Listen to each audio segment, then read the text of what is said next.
Where we are developing a web application and mobile application interface to provide an online treatment program for bulimia, nervosa, and binge eating disorders. In this short video, I shall show you the web application and mobile application working together and some existing functionality. When the user initially comes to the website, they'll see the welcome page, the welcome landing page. And this welcomes the new user or potential user and provides a login form for existing users or a link to register for new users.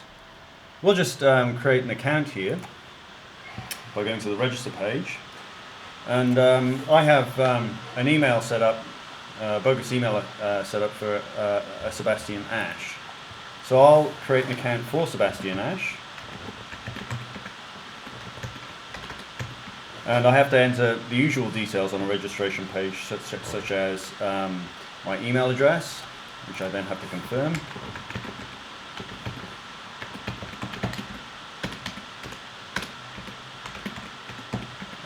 And other personal details.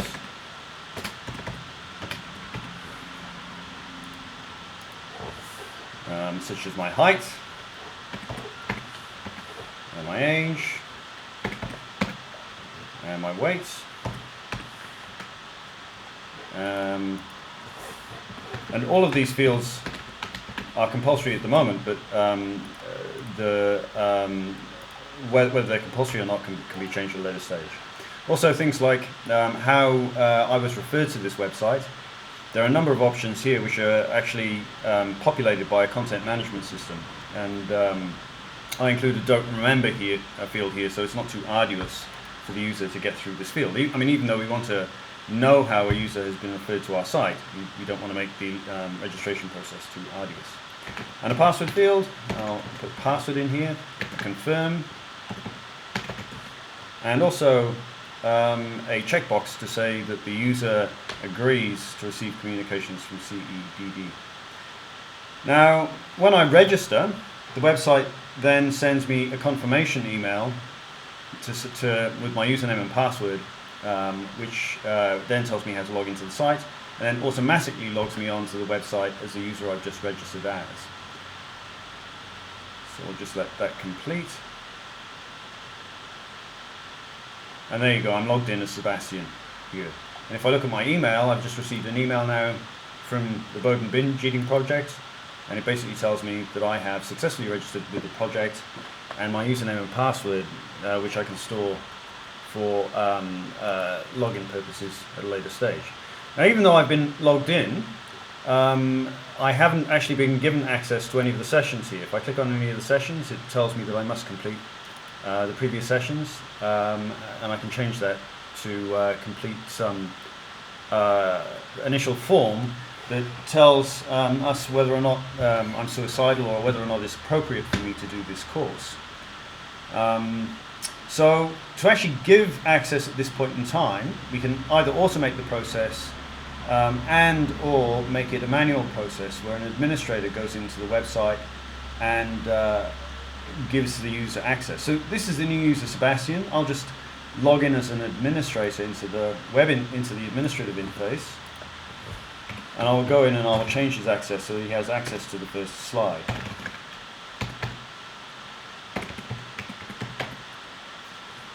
So in the administrative interface here, I can go to the users page, and here we go, we have Sebastian Ash at hotmail.co.uk, and I will look at his details, and I can give him access to the slides here. I'll just give him access to the first slide and save his user details. Okay, I'll log out from the administrative interface, and I will log back on as Sebastian Ash.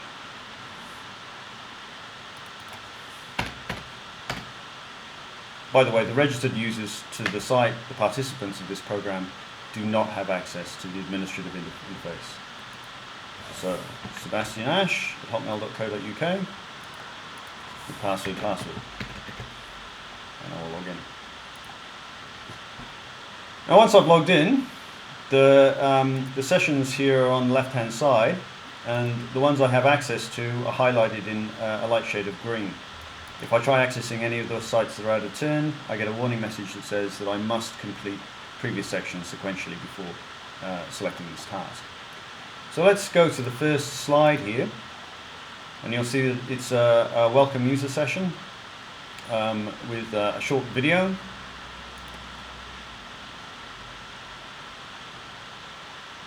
Hello, welcome. And I can move on to Hello, welcome. and My name is Ruth. and I will be your guide today. And I can move on to the next slide by hitting the next button here, which automatically gives me access to the next slide. Some of the slides also have tasks, and if I need to complete those tasks, I won't be allowed to progress to the next slide until I have completed them appropriately. All of the slides are actually set up using the administrative interface, a content management system.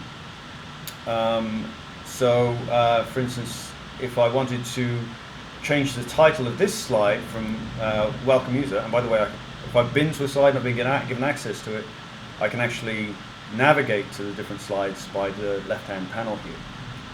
If I want to change the title of this welcome user slide, I can also do that by the administrative interface. So I'll just log out of Sebastian and log into the administrative interface.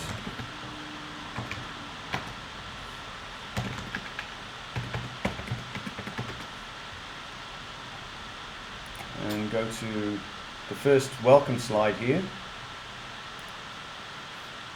and change the title from welcome user to just welcome. And if I save that, log out, and then go back to the participant interface here, Sebastian Ash, and password.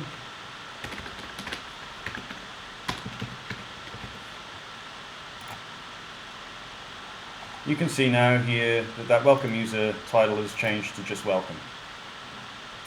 And the same is true with the content as well. I can change any of this content. I can even change the avatar. I can add questions, etc. Now, one other thing that the website actually, this web application gives the participant access to is some separate tools. Two of which we have implemented at the moment is my meal diary and my thought diary. My thought diary is where the user can actually enter entries into the diary, such as if I want to add a thought, I can basically enter a prompt or event or a trigger. An unhelpful thought, say a goldfish died. An unhelpful thought, I killed him. A list of thought errors, and once again, this particular field is managed by the content management system, so you can put in different fields with help that comes up when you hover over the field. My new helpful thought, he has gone to heaven. My emotions, I'm sad, I'm nostalgic, and I feel this with an intensity of, he's a pretty important goldfish, so an intensity of 5. How do I feel now? Well, I don't want to add that field, so I'll just add this record here. And it's now told me that this field had to be filled in. So I fill in that field now. How do I feel now? Well, I'm happy that he's gone to heaven.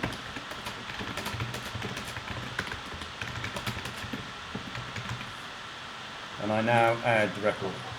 And the new thought appears in my diary in the table here.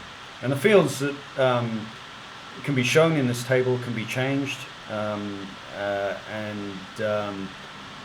there can be as many records as are needed for that day. And it shows up the actual records for each particular day. There's also a meal diary, which works in a very similar way. So if I go to My Tools, My Meal Diary, it'll show me that on this particular day I haven't recorded any meals, which isn't unusual because I've only just registered. The meal diary can be added via the web interface in the same way as I've just shown you for the thought diary. And we also have an application here where you can also interface the meal and thought diary via the mobile application. Now, at the moment it's on the iPhone, but it can also be written for the iPad. So if I start this up here, and log in as Sebastian Ash.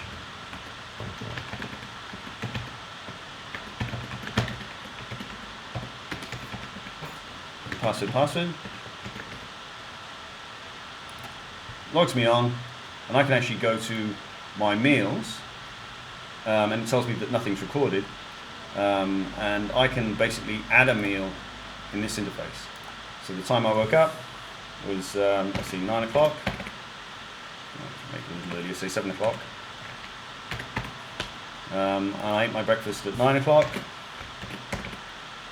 And the breakfast type I had, the meal type I had was breakfast, and I had a boiled egg and toast.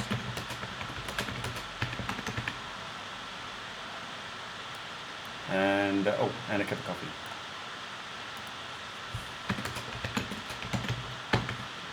Okay, I can also put fields in here such as whether or not I binged or took laxatives.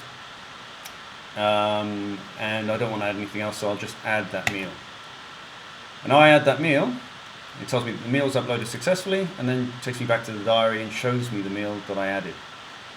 Now if I update the website, if I refresh this page, it'll actually show me that meal recorded here on the website. So I can go to any particular day I like via this interface and see what I ate on that day. If I want to go back to the date picker, actually resets to the current day, so that if I want to get back to what I had for this day, it'll take me back there. So at this stage, we have four different functions. We're going to be implementing my thoughts in a similar way to my meals, a formulation table, which Sarah can probably tell you more about, and a my feed foods. They're the functions that are actually going to be on both the web interface and on the mobile application. And the actual slides themselves with tasks and questions to ask the user will be applied here. So that's just a brief discussion on to show you the web interface and the mobile application working at this stage together. We will be developing this further in the next couple of months to be fully functional. Thank you for listening.